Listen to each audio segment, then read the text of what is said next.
This video was produced by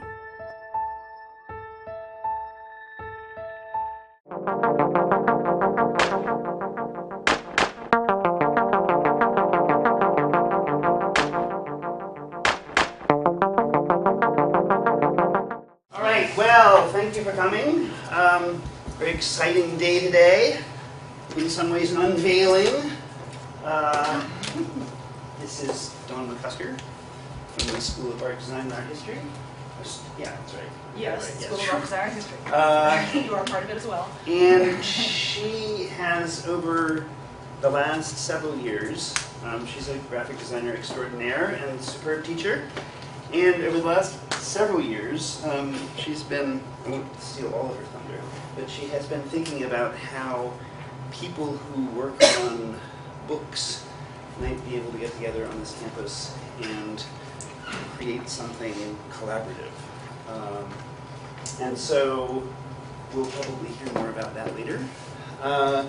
But and recently she just won a extremely sizable grant to actually help make this center for the book possible. It's as yet unnamed, but it'll be coming. So you can ask her all about that. Baby steps. And she's also a parent extraordinaire. So how one balances these things is always a challenge, especially when one has twins. So I'm going to shut up now and introduce Dawn and thank her for coming here. So welcome, Dawn. Thank you. Thank you all for coming. As David said, I'm a professor of graphic design here in the School of Art, Design, and History. I've been here at JMU for about 12 years, but I've been a practicing designer for about 20, primarily computer-based. When I got out of school, it was still a little hands-on training, and the computer was just coming out, so kind of got my hands in both. But today I'm going to talk to you about, I guess we'll just call it a labor of love for the last 7 years of my life, trying to develop a letterpress and book arts program here at JMU. And so we'll get going. So first we'll just answer the question, what is letterpress? Some of you may have or may not have heard of letterpress printing. But letterpress printing is pretty much a technique of relief printing. It's using a printing press. A worker composes and locks movable type into the bed of the press. It inks it and then presses the paper against it. Johann Gutenberg in the 1440s is credited with inventing the first movable type. And in this picture, you can kind of see it's a Gutenberg-style screw press. And basically, he is just screwing this down and lowering it, and then the block would be right here, and so there's the paper, and then the impression would be put on the paper. And I don't know if you ever get a chance to see pages from the Gutenberg Bible, but they're pretty impressive. I don't think we have any here, but if you ever get a chance to see them, they're quite impressive. So basically, in the 1440s, that's when movable type was coming about. And so today's modern-day presses, the most popular presses are the Vandercook proofing press and the Chandler and Price platen press, which are pictured below. So this is the Vandercook. It's considered a cylinder press. Works with cylinders. It's also considered a flatbed. You would basically lay out all of your type and your form, as we call it, on the bed, and then you would ink it up, and you would roll this across it with the paper, and that's how your impression would happen. And these are the most popular presses right now in the educational realm. They're also the easiest to teach it on. We don't have them. But that big grant money that I just got, I'm purchasing 2 of them to have on campus. Now this is my gal here, my workhorse, from 1911, over 100 years old, and she works like a champ. She's got a motor right now, but I actually put a treadle on it, so it'll be foot-powered. So your foot will operate the press, and then you'll put that in there. We call these a platen press. It's a little more difficult to teach on, and that's what I love about it. I taught the students on this press. And the reason it's difficult is because you don't have that lovely flat surface. It has to go into what's called a chase. And I have this right here. And if this falls out in front of you, I will cry. I'm just telling you right now. This is locked up, and I printed from it. And so you have to make sure everything is locked in there as good as can be. This is 12-point type, and I have set 8-point type before, which will make you go blind. But and so you can see on the back just how perfect it is. And so you would set it in there and hope that nothing fell out, during the printing process. And to be honest, the platen press has a much better, I would say, impression than the Vandercook.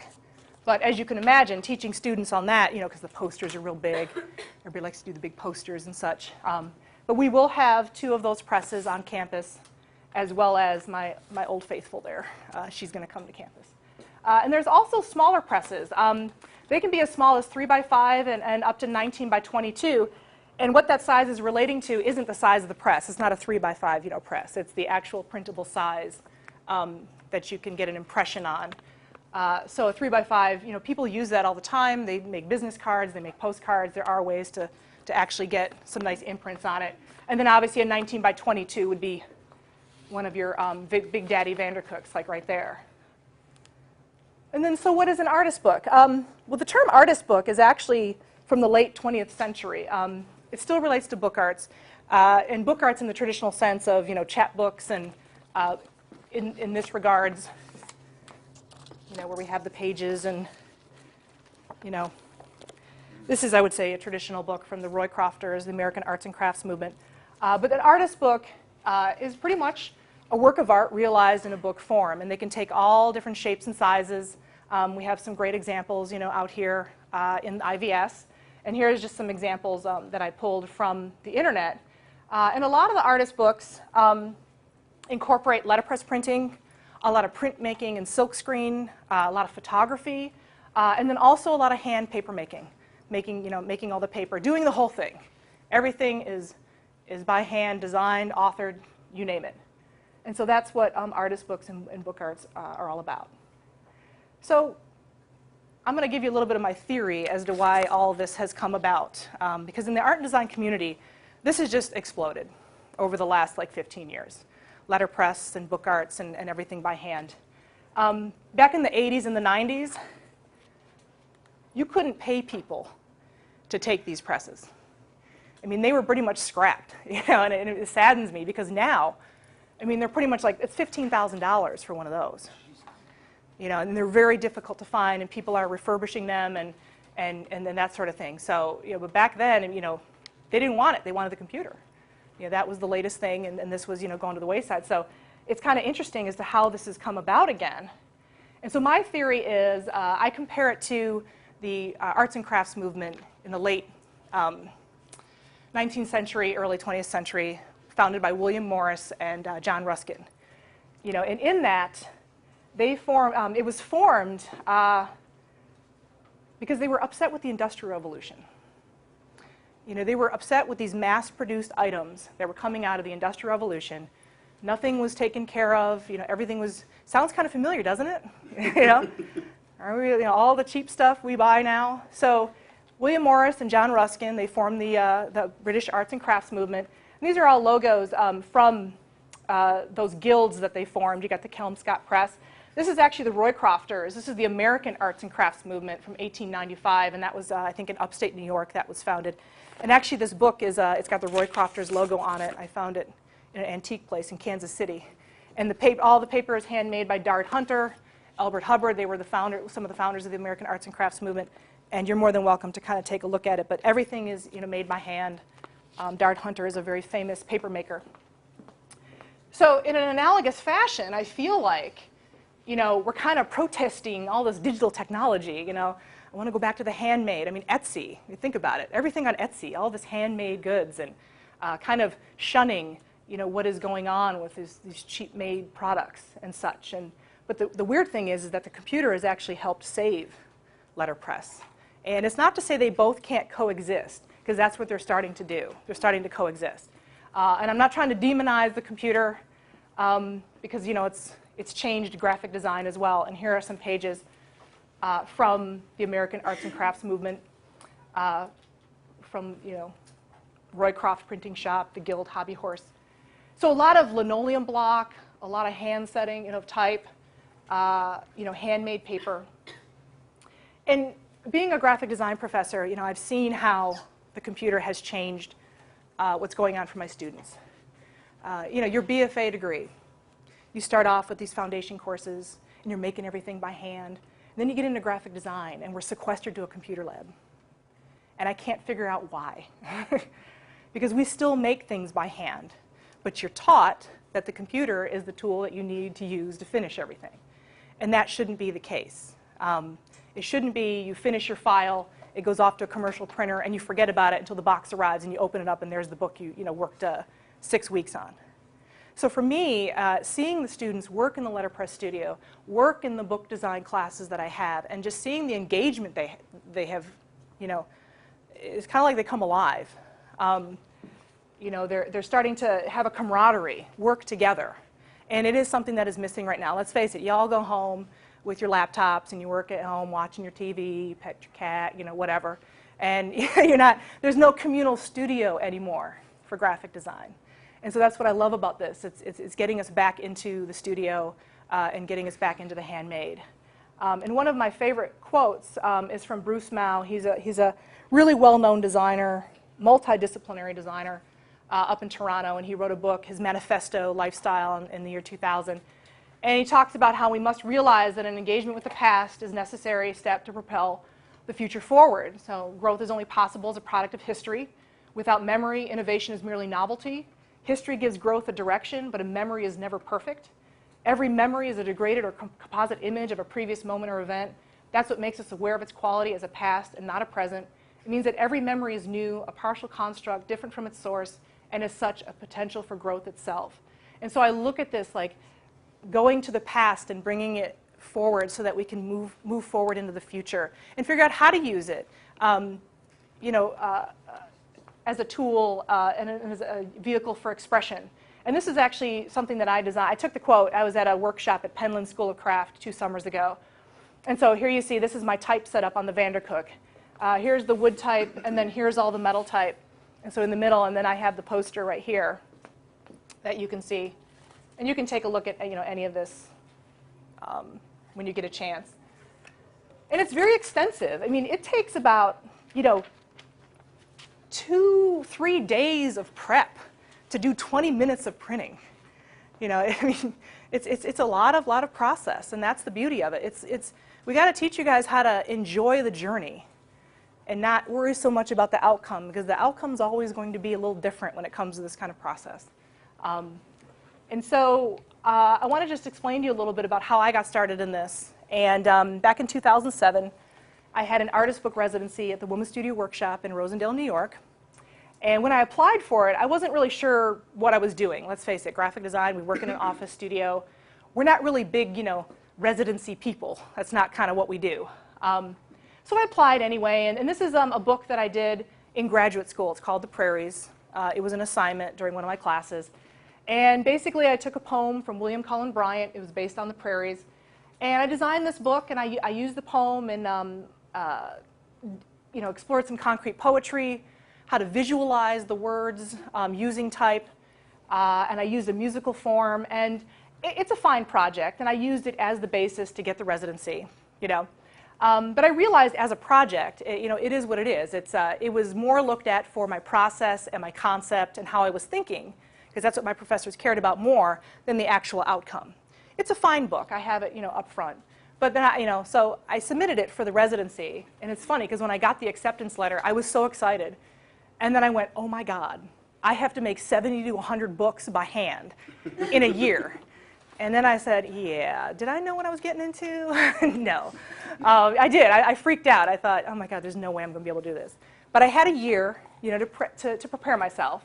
And so in that year, I looked at what I had sent them, and I thought, how can I make this even better? Like, how can I really experience letterpress for all it's worth? Because I could have easily have taken these files, this is all computer, and had plates made. That's the future, that's the 21st century of letterpress, and I'll talk about that later. But I could have had plates made and just printed this on the letterpress exactly the way it was designed, and I didn't want to do that. I wanted to be able to set everything by hand. So I rethought the design and what I could do with it, and my limitations with letterpress, my limitations with book arts. I looked at several structures. And so this is the book that it became from the residency. Like I said, everything is set by hand. I used a Vandercook and a CMP. I silk screened. I had to cut all these little flags, and it took about 10 weeks to do the entire edition, and that was with help. I think I spent 4 weeks printing. And I lived there for 6 weeks. I mean, that's all I did was work. I didn't even have a TV, so it was a little crazy. But when you put them side by side, and so here's more of the pictures, and I have the books, up here. There's really no comparison. One is lovely. It's got some nice typography. It's a little flat, but and I still like this book. I mean, it's part of my graduate degree, and I really love the explanation, of the ABA form that I used for music, and what it is about the prairies. So it's not that there's anything wrong with it. It's just when you get to this, you start to have an experience. It becomes an event. You start to feel like you understand what a prairie is really about without kind of having to be there. And I didn't have to draw any pictures. I just used type. If anyone has been in the Midwest and seen, it's flat. It is just a horizon line. There is nothing there. And so I wanted this expanse. I wanted this idea of just that wide expanse, and that even though it's this horizon line, when you walk into a prairie, and there's only about 0.1% of prairies left in North America right now. They're pretty much gone. That there's little things you encounter, tall grass, bugs, all this whole ecosystem. And so I wanted to have this juxtaposition to make people think, okay, the prairies are beautiful, it was this gorgeous land, but what happened to it? And do we really, chastise the sins of our fathers because they tore up all this land because they needed to eat? It was the Homestead Act. It was a really great fertile soil. And so that's what these cards in here are. It's a timeline of the Homestead Act and how it got tore up, and then it basically ends with we have 0.1% of a prairie left. And so this becomes an artifact that someone would want to own, to cherish, in the realm of the arts and crafts movement. The arts and crafts movement, they built those books as as a celebration of the writing, of typography, of ink, of paper. And even though I had so many great, I wanted to make all the paper, I wanted to do so many things, and I got there, I'm like, yeah, I can't make the paper, no way. I kind of pulled back a little bit on what I was going to do, but the ink, the paper, everything is considered, everything is made by hand. And it may not look like a traditional book in the arts and crafts sense, but it's still holding those ideals of fitness of purpose, respect of the materials, and the designer and worker as one, which I think is what is missing a little bit in graphic design. The designer and worker are kind of disjointed right now.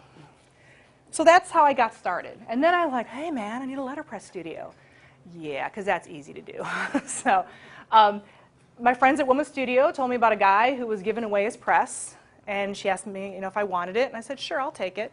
It's 1,200 pounds. I got to get it from New York, and even though it was free, I still had to move it, and so I did. So thank God parents don't check up on facilities after their students sign up for a class, because I'd get nobody. This is my home studio. And we have improved the landscaping, by the way. It doesn't look so serial killer-ish, going on. But it is in the city. I live over by Purcell. I got a lot of land. But this is the studio. This is where I teach students letterpress. And then I found this image of what the garage looked like before I cleaned it up. And there's Anne. She's one of the owners of Women's Studio. And there's, my girl. And then I have another press over here. And so she was just kind of helping me get it together. And so it's just like bug killer, pink flamingo, all these things just kind of sitting around. And then here's after. So it's actually a decent space. We do get quite a bit done.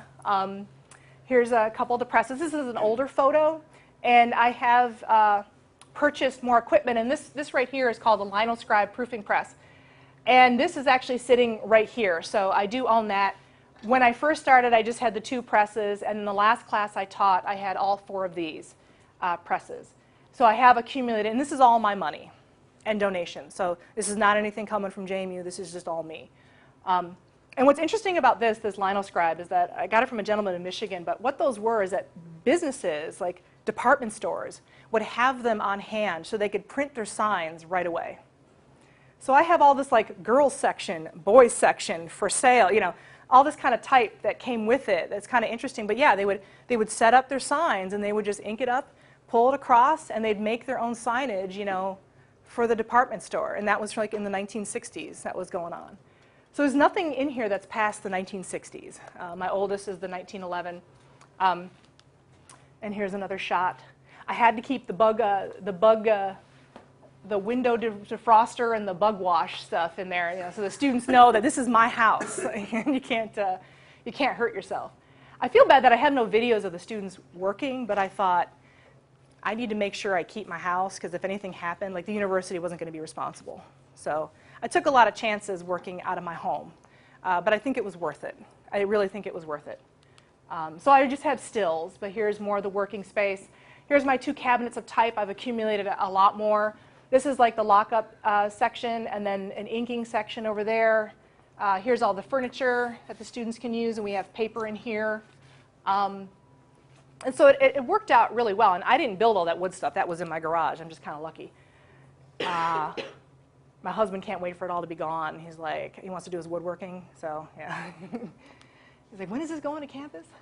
So after I built the studio, in the fall of 2008, I taught my first book design course for graphic design.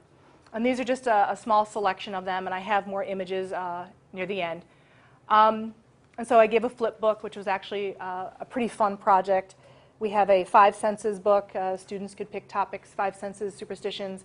And then I like to do this kind of 2-side thing, the way my prairie book is, showing 2 sides of an issue.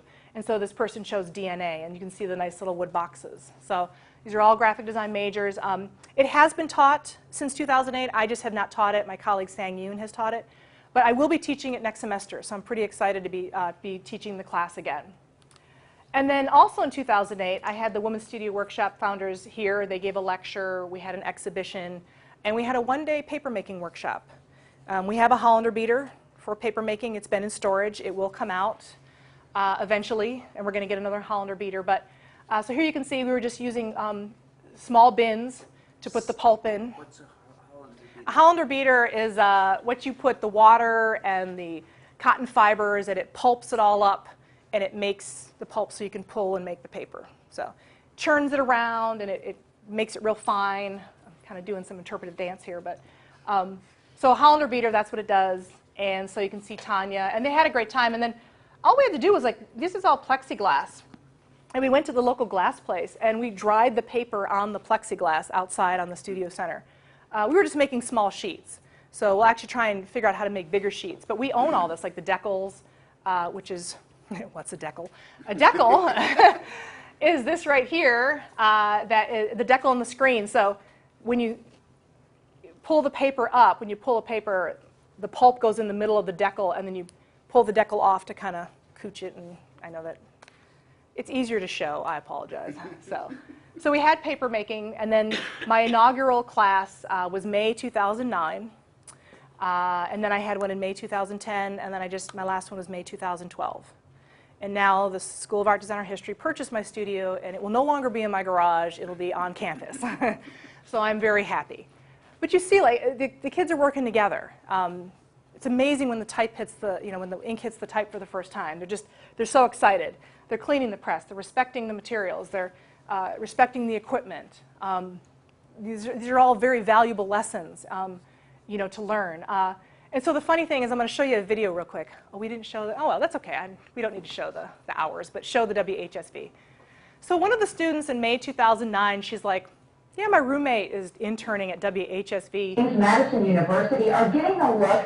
They interviewed my class. 5 new students are gathering in their professor's garage for a printing press class using an actual press from 1911. The students are learning how to operate and clean the machine and are creating their own projects. Their professor says the older styles of printing are becoming more popular even as technology advances.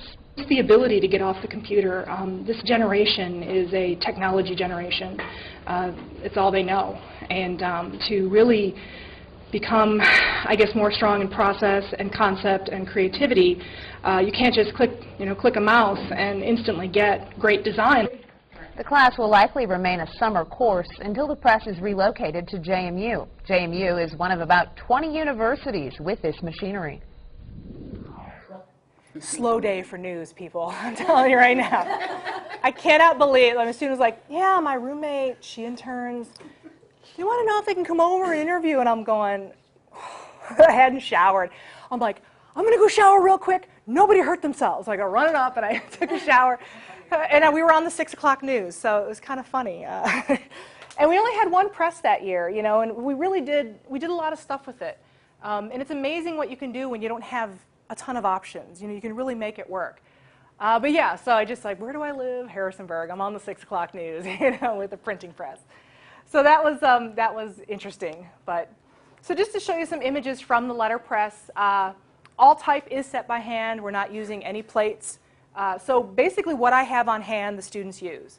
So they can come up with their designs, but it's also, you know, restricted to what they can find and what they can use. And it really, it's kind of MacGyver-ish. You know, you have to, you know, kind of be creative and figure out like, okay, I don't have 150 typefaces here. I don't have DeFont or Font Squirrel, you know, at my disposal. What can I do? How can I make this work? You know, and so that's the beautiful thing about it. You troubleshoot, you figure it out right in front of you. And so I think she's actually setting 10-point type. And it's pretty small. That's 12 when you take a look at that in the California job case. We also carve into Sintra board. If anyone's in the future when you take Jack for printmaking, he likes to use Sintra board. It's kind of a soft foam board. It's cheaper than like using, I think, copper and whatever. It's another option, and linoleum blocks. So this is the white Sintra, and then we mount it on a piece of wood so that it's type high. Type high is 0.918, and that's got to be the height of all letters on the wood block, and so you have to make sure you're having that. And then here, they're just carving the linoleum blocks and such, and then the Sintra. And here she's just trying to set this type. This is just mad crazy, you know, the lining up you've got to do. And so she just did like this nice brief history of type. We also do a little shin collating. Here she is trying to, you know, cutting out some paper and gluing it on there and then printing type on it. She did this Flugtag Red Bull thing with Amelia Earhart riding a pig. You know, who doesn't? And this is the linoscribe. So the linoscribe is a proofing press. You have to brayer on the ink. And so she's got her Sintra board carved out. It's on the block, and she's putting on the ink. And so what this is you change the pressure on it. It's got this dial. And so you figure out what pressure you need, and you just kind of pull it across, and it makes your impression. And so there you see, you know, she lifts it up, and here's her guitar, and then her type was on the CMP old style. And then, so there's the final for that. I think, yeah, so it was a 3-color process, and it takes time. So what are the benefits of book arts and letterpress? You know, so sense of pride and ownership in their work. I feel like there's a disconnect sometimes with the graphic designers and their work. They don't seem attached to it. And I don't know if that it's because we're trying to be client-based and problem-solving and all this kind of stuff, or if the computer really just doesn't allow you to become too attached to certain things. But there is a little bit of a detachment. And I feel like with the students, and you know, there's this sense of pride. You own it. You've designed it. You've built it. You've produced it. You're responsible for it. And there's, you know, something to be said for that. Attention to detail and craft. Troubleshooting. If once you make that impression and there's a misspelled word, you pull it off, you fix it. You know, you perfect everything and you get it done right there. There's no, oh, I'll turn my computer off and I'll go home, watch some NCIS, and I'll come back, you know, and figure it out later. You are troubleshooting, your attention to that detail, your craft. When you make books, you're going to make about 4 or 5 before you make your final. I printed 90 to 100 copies of my Prairie book, and I got 70. Because some just didn't work out very well putting it together. So you got to have those, you know, overruns and to make sure that you can get perfect books. A sense of history and tradition. You know, this is a living history class. It's not a hazy slide in a room. You're actually in it. Hey, watch it. Hey, you are historians, I'm telling you. So, but you know what I mean? Like it's living history. You know, you're part of this tradition. You know, it's a 100-year-old press. It's really impressive to be using it. A unity of design and production. You know, like I said, with the book arts minor that I'm hopefully bringing together, I want the students to be author as well as designer as well as producer, to really have that nice whole effect going on. A respect for materials and methods. You know, you're really kind of in an apprentice type setting, which doesn't happen anymore. You know, you're following me. You're finding out like, how do I work this press? How do I kind of fix it sometimes? How do I ink it? How do I clean it? How do I print on it? It's a respect for that material and that method. Freedom of experimentation. You know, you can do whatever you want. Try whatever. We've printed on canvas before, plastic. You know, you're just like, will this work? I don't know. Let's try it. You know, and you just kind of put it in there and you see what happens. So there's just freedom of experimentation, and then a complete understanding of typography terminology. You don't need any other type class but letterpress. That'll tell you everything you need to know, because all of the terms for typography that are on your computer come from this. Leading, you put lead in between the type. That's where leading comes from. You know, point size, picas, it all came from letterpress. The computer did not pull that together. So these are just some of the projects I just have up here. And then I also have like a whole table of stuff that you can kind of take a look at. So I start them off with this like information card that they can do. They can either take a quote and do that, or like an event. And so it's one color, and so they got to set all the type. And so she actually just Shinkole'd that leaf on there and then printed it. And so you can see all the different typefaces she used. And it came out quite lovely.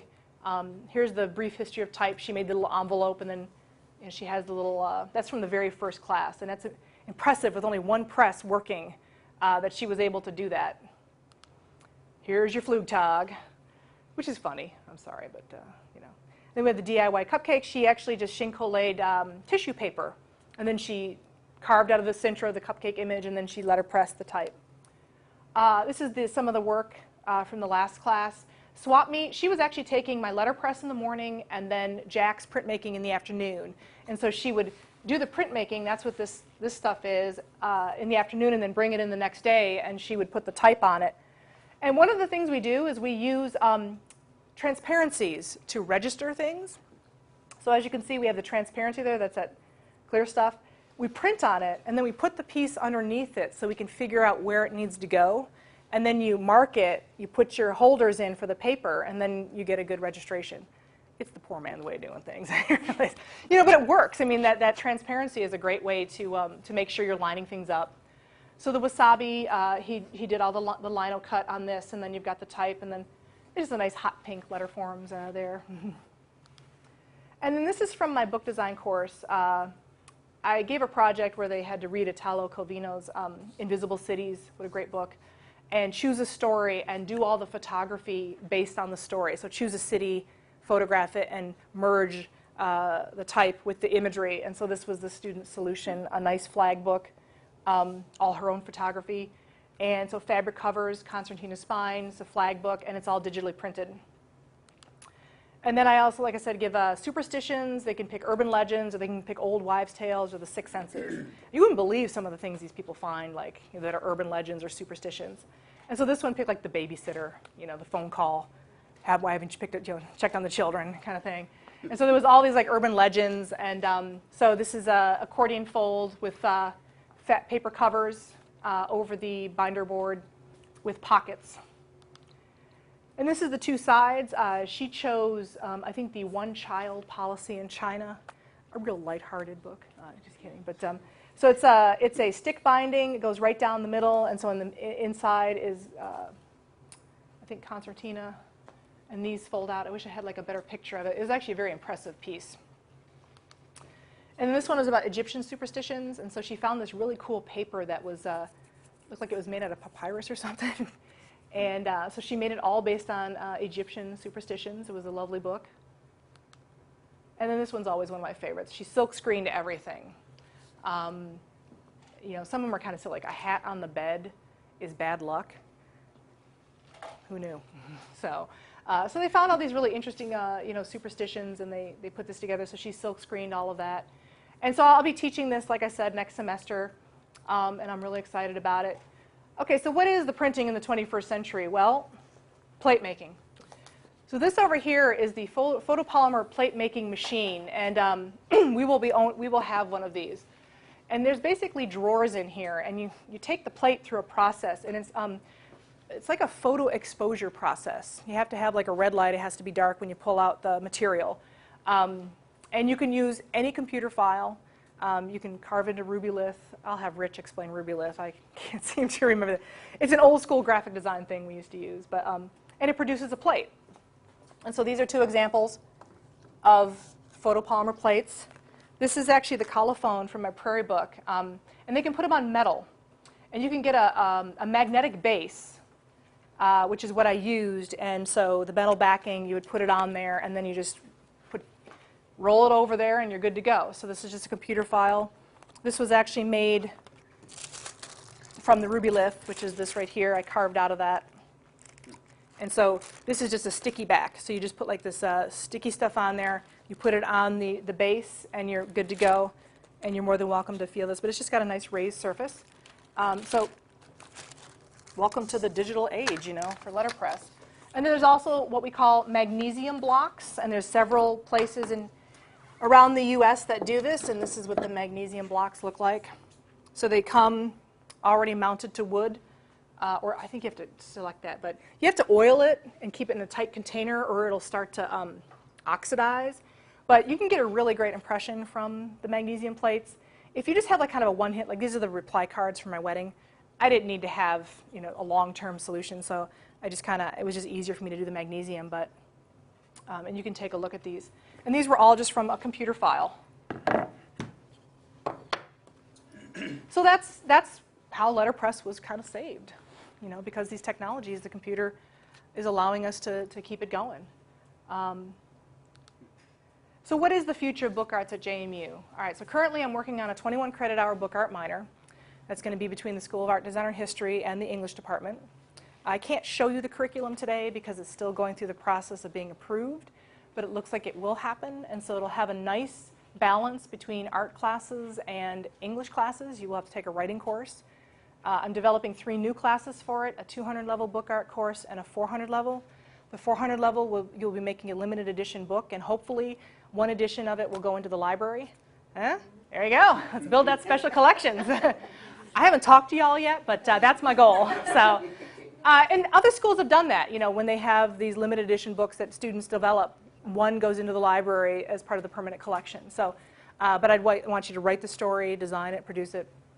And so hopefully that will be starting in fall of 2014. Also, the letterpress studio is going to come to campus. We'll have, like I said, the letterpress equipment, bookmaking equipment, and papermaking equipment. Letterpress and bookbinding will be in the studio center, and papermaking will hopefully be in the photography area. And then future goals are hopefully a center for the book. You got to kind of start small. This is the way universities work. You know, they want to see that something is proven, that something is that students want it, that it's worth investing in. And so we're kind of going a little backwards. We're going to start with the minor first, and then we're going to see what kind of center we can pull together. And I think that will happen. I'd also like to see a graduate certification in book arts, so where it could be anyone in the graduate programs or PhD programs, and they would just take like a 1-year certification in it. University of Iowa started that way. And then the probably long-term goal is an MFA in creative writing and book arts. So that's what I'm doing. And that's all I got. So thank you for listening. And if you have any questions, you know, afterwards, you're more than happy to look. Agnes? No, not afterwards. Oh, okay. You can look. Yes. Question.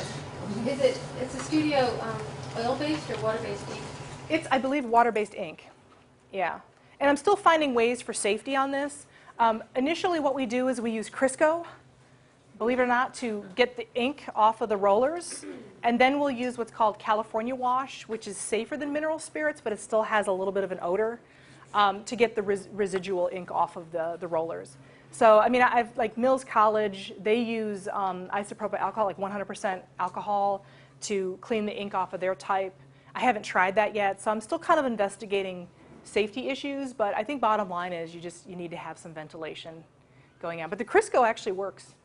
It sounds it's really gross. I mean, you're slathering on, you know, Crisco, and it takes most of the ink off. But you do need a little bit of a solvent to kind of take it off of there. So, and the only hard part is that the Vandercook, because you can't take those rollers off, you have to clean it in place. That's the only one that maybe needs a vent, because you know the CNP, you take the rollers off. You can take the platen off. So you could go to an area that's more ventilated and clean it off and not have to worry about fumes. But the Vandercooks are going to be a little bit of a challenge.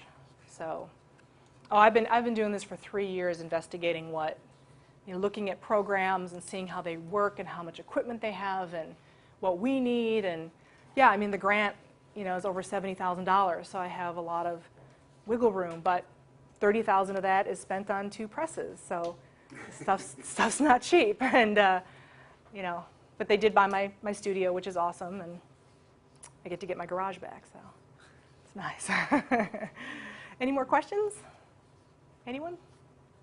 Now, It's hot in here. there's the house rule is that if you're here, you have to ask questions. Everyone does. But we will sit here till at least 2 students ask questions, and not to mention faculty as well. So, that's just the way it is. Yes. Okay, so the 2 presses that you guys are getting, are they plate presses? So like the plates you showed? You can put the plates on there, you can Yeah. put linoleum blocks on there, you can Okay. put metal and wood type on there. Yeah, all of it. So the beauty of those presses is that it's flat and you can set everything up on it. You don't have to lock it up like I showed you that one because, things fall out and such. But I like teaching that way because it really teaches you about the process and like really trying to figure out how to get that thing to stay. It's a quest, and so people really fight hard, to get that done. But yeah, you can use all that stuff on all those presses. So I think over here and then there and there. Go ahead. Are there any other minors that are related to graphic design? No. Besides the I would say the book arts is, the closest to relating to graphic design. And I mean, the studio art minor, you can take the beginning graphic design courses. You just wouldn't be able to take the upper level ones. So, yes? Do you also focus on book binding? Oh, yeah. Okay. All of it. Sewing, stab binding, Coptic binding, perfect binding. Any binding you think of, we'll do it. Or we'll try to figure it out. But yes, the binding is all included in there. So, yeah. Are these classes going to be relatively small because of The letterpress class will most likely be limited to about 12 students. The studio for that, I haven't quite figured everything out yet, but it will not be a 24-hour access kind of studio. It just can't be. These presses are old, and stuff will break. Plus, stuff might walk off. I'm not saying any of you, but we all know there's a knucklehead in there somewhere that's going to do something like that. So it will be something where someone has to be in the studio with you, and I would like to keep it smallish, but they don't like to see things too small. But I think the letterpress would be 12. The bookmaking, that could probably go to about 18. So just because you don't have to letterpress, you got to be around those presses, and you got to get everything ready and do it. The books you can actually make in front of you and work out your space that way. So we could probably have, like my book design next semester will probably be capped at about 17 or 18 students. Yes. Two questions. I think they're both quick. Is it the idea as in printmaking where you want an edition where they're all perfectly the same, and what would the quantity be? And for photo, can you do those, or would you need like a half tone? Or could you do like photo? Oh, whatever that the plate was. making? Yeah. I believe you can make plates out of photos. Okay. Yeah, absolutely. If not, you could definitely probably make a magnesium. That's what I was wondering. Yeah, because I have like metal plates of like Jesus and stuff at home I'm serious, they were given to me. They're beautiful. And they're made out of metal. So I do believe with the magnesium process, you can take photos and make it out of that. Yeah. The photopolymer I'm not sure about just yet. So. And I ask because if you do photos, like where you print on photos, Yeah. it wouldn't be a perfect edition. No. But is that part of the concept of Well, the craft? There's nothing really perfect about anything with this, because like sometimes your ink will just, sometimes it's different the next time you print, even though you've hit your coverage a little bit. But yeah, a limited edition is always the goal.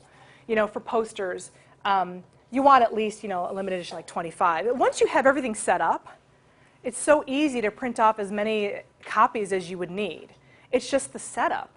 The process takes days, and then like the printing takes minutes. So, the more paper you cut, the better off you are. And cause like I know with like the different sections of this book, once I had the type set up, I just print as many pages as I could, just so when I had screw-ups, I still could get a good size edition out of it. But the goal is an edition, just like printmaking and such. Yeah. Did that answer your question? Yeah. But I do believe the magnesium plates, you can do the photography with that. Because I was thinking, like, if you did it on, like, you did a stack of cyanotypes to Yeah. run through, they wouldn't be all perfect. No, they wouldn't. They wouldn't. No. So that's But why I there's was beauty in wondering. the imperfections. Like, Right. I have many posters that they're not the same. It's just because, and that's the beauty of the process. And a lot of people have trouble with that because they want to control it. They want to control it so bad, and there's just so many imperfections that you just got to love that part of it. You do. You just got to kind of love it. And that was one of my problems, is that I was like, damn it, it's not perfect. And you're like, forget it, man, just get this done. And then you go back to it later, and you go, all right, I see how nice this is, and it worked out really well. But it is. It's like, if you want perfection, this is not your bag. But for the books, making books, if you've ever made them, it does. You need to make like 4 or 5 before you get into like some of the more perfect editions. It takes a while. It really does. I was just, I had like 3 interns helping me finish the 70, I had to live, I'm like, I got to leave. I got a life in Virginia. I had to leave New York. And so they continued and finished, the book. But, there's 9 flags in that book, and there's 90 books. And so you had to glue in 9 flags and 90 books, and it takes time. So. Now, Yes. what else are you going to be purchasing for the studio? For the You gonna studio, get those giant board shears? Oh yeah, well we have a board shear already. We have that in the production room. I just purchased a 25-inch guillotine. It has the big handle that you just go, oh. I saw the look on your face. You're like, because someone said to me like, are you sure you want to buy that with students? I'm like, absolutely. It's the best way, because it can cut, 25-inch wide, like big, you can cut a grouping of paper this big, like butter with this thing, it just kind of comes on down. It looks like it's from the Middle Ages, but you're saving this stuff. So we've got a guillotine, we've got some more book presses we're purchasing. We've got the 2 Vandercooks, we're going to have a photopolymer plate maker, like the machine you just saw in that picture. We're going to have a new Hollander beater. We're going to have a, oh geez, what are they called? There's like 3 other things for paper making that I have. I just can't remember right now. So there's like 3 or 4 items for paper making. More book presses, the guillotine, the photopolymer plate maker, the 2 presses, more type, more cabinets. The cabinets that I have are so rusted, I'm just like, I have to get new cabinets. I could have gone to 100,000, but I didn't want to be greedy. And you know how you're like, if I go too high, will they actually give me the grant, or will they think I'm greedy? So I just stopped it at a certain number, and now I'm thinking I should have went to 100,000. Seems to have worked out. I know. But it adds up. Like the plate maker is a $13,000 piece of equipment. And, this stuff, if you don't have a grant, you wait for years to have it. So I consider myself pretty lucky, on this end. And I'm purchasing one big enough so that Jack in printmaking can use it to make plates for silk screen. Instead of using copper plates, they could use that.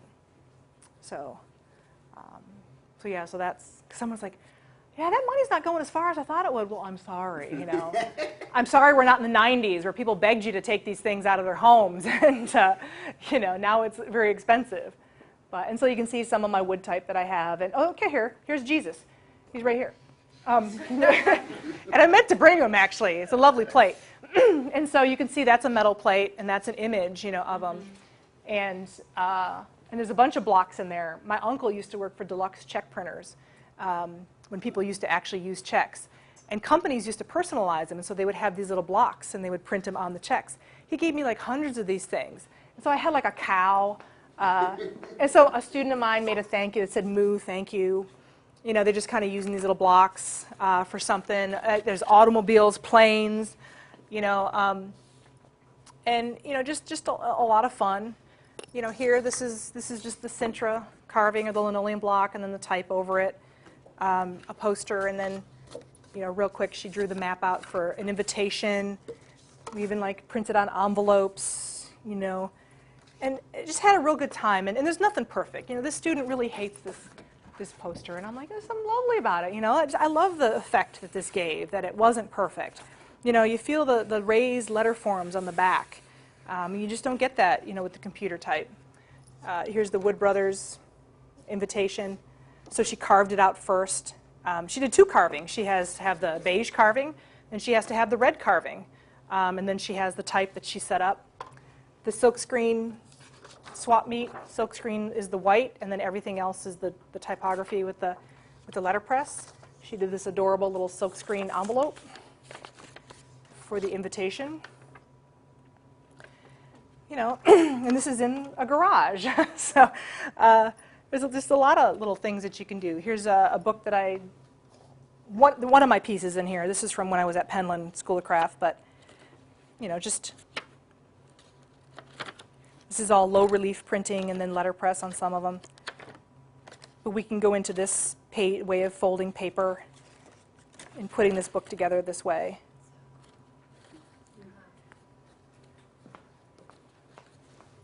So, yeah, I mean, here's a linoleum block I did. It was a reduction. And what that means is, does anyone know what a linoleum reduction is? Anyone? So I took the same block, and I carved out the solid part of the B first, and then I printed that in red. And the background is a low relief print. So that's not part of the linoleum block. But so I printed the red first. And then I continued carving into the linoleum block instead of doing a new one. And then I did the part of the B that is the detail. Is there another term for that? It's called reduction, linoleum block reduction. So this is kind of like a Japanese. So then you got. And they use the same block again and again and Yeah, again and yeah. again. So I'll never get the solid B back, but I have this lovely reminder of what I carved, you know. And then I just did a little type down here. It just says B, B-E, period. Yeah, and so it's not for everybody. It's not for the faint of heart, the whole linoleum block reduction, because, you know, especially if you want to do many, many copies of it. But you're more than welcome to take a look at the stuff on the table. Oh, I'm sorry, David. So you got me thinking about this whole revival Yes. of the Fittest. And it sounds like we always think we want to completely get rid of the hand, and then the hand comes back. Yeah. So right now we're in this period where you've got, as you point out, Etsy and DIY and Letterpress is all over Etsy. Letterpress. People just with the little 5x7, like 5x8 press, doing their own little coasters and postcards and, you know, things like that. The moo, thank you. Put that on Etsy, man. She could sell it. You know. So I guess I'm sort of projecting into the future here, because you've sort of gestured at the fact that it is not one or the other, and that there's the best stuff. It sounds like. I mean, it's about honoring the past and shaping the future. Yeah.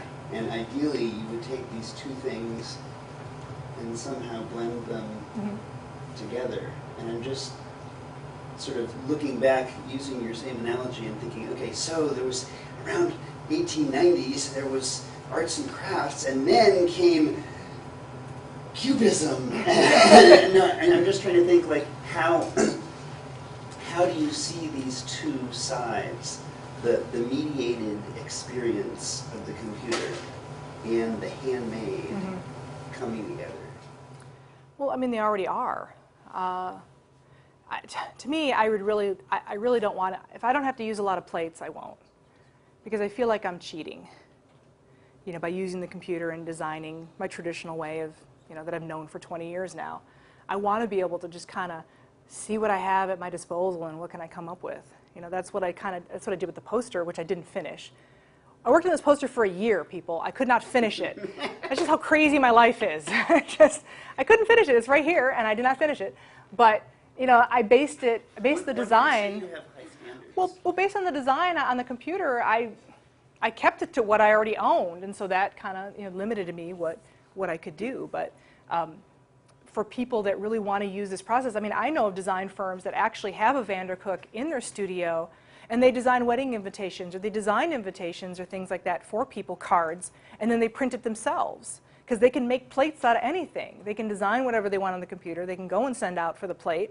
They can tell the client, plates, you know, charge is in there, and now I'm going to print it for you, and boom, I'm done. So there's actually design firms that are taking this into their studios and making it a part of their everyday process, and that's just because of the photopolymer plate So what you're saying is you prefer constraints. Yes. A lot. I wouldn't say a lot.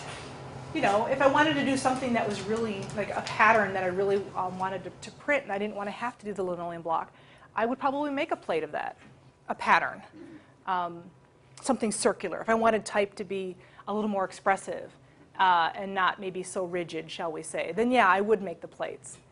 But I'm still figuring out the hand, like setting everything by hand. You know, I don't go on, and this is the sad part. Like, I've got this studio at my disposal, and everybody would be like, man, I wish I had that. I'd be out there every day. No, you wouldn't.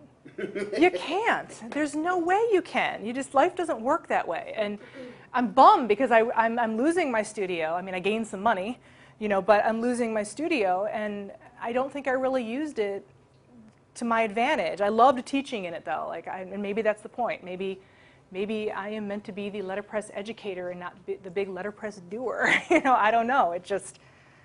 It's kind of interesting, but I'm really looking forward to being on campus so I can get that opportunity to really get in there more and not be restricted and not feel like, oh, I'm at home, I'm just going to go inside and sit down for a second. I just stay there and figure out some things. So, yes? So on that note, my students have to go, but yes. What's the number of the course that they want to sign up for as they move into their major next year? It will be in the 270s and 470s. It's under the, oh, you don't understand, I'm sorry. We have this whole numbering system. I don't need to bore you with that. What is the number of the course? I don't know yet. I know it, but It's not 392? No, it will be Book Art 1, Materials and Structures, and I think that's like 270 something. Okay. And that would be the one that you just have to care about now, because the 400 level one, there's some prerequisites, and that's one of the prerequisites and stuff. Okay. I can't see, for all my students who are going into graphic design, this is going to help you understand graphic design presently because it comes from this history. So you should make sure you can.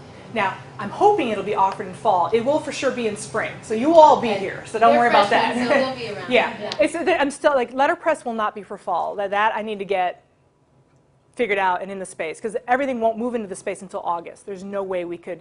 So that may be why fall may not happen for it, because we are going to move into our space at the very last minute, right before the school starts. So I may need time to kind of get everything organized, and I would say for spring 2015, for sure, this stuff will be going on. Does that mean that this will be a 2D course? Count towards 2D, or does it? It's not in that yet. It's going to count towards a book arts minor. We haven't quite figured out if it will be in the 2D selection or not. Is it an art elective? Yes. Okay. It will be an art prefix. Now, the letterpress will be an art graph cross-listing, and the 400 level book class will be an art graph cross-listing. But the 200 level will just be an art prefix. So if I'm an English student, Yes, they can.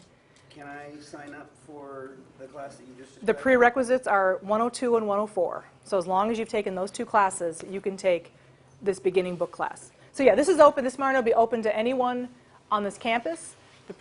Obviously, if you follow the prerequisites, you can get into these classes. So, but it's going to be a mad dash. Like, is anyone really going to get into them? Because it'll be like this backlog, and there's all this stuff that needs to be figured out. You know the drill. I mean, I'm working on it. So, but I mean, I hope you found this interesting, and it all relates to everything. Like the bookmaking, no matter what major you're in, is a great foundation course for. I mean, you could put together, if you're a painting major, a book of your paintings, photography, a book of your photography. I mean, that could be your portfolio. So the whole bookmaking process is relevant to any major you go into. Art history. Creative writing. Creative writing, yeah. Creative writing is a part of it, too. But the book art minor, you'll have to take a writing course. You'll have to take a history of the book in English. You'll have to take that book art 1, So it's a pretty extensive curriculum, but, that's what I want it to be. I want it to be this cross-disciplinary practice. Because I think that's what makes it good. I think that's what makes it interesting.